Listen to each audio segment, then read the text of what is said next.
Anim na magkakapatid na babae ang aking nakilala. Ang gaganda nila at palaging nakangiti. Pero sa kabila ng mga ngiting iyon ay ang kanilang pagkamis sa kanilang magulang. Dahil naghiwalay na ang mga ito at bihira na lang nilang makasama. Sila ang napektuhan at naiwan sa luma at sirasirang bahay na ito.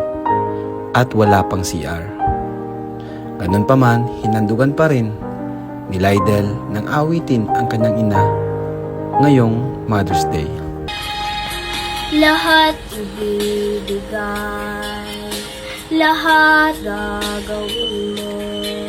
Ang lagi ikaw sa anak mo.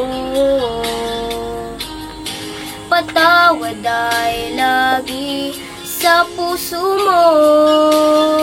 Walang inang matitiis ang isang anak. Ang awit na ito ay alay ko sa'yo. Ang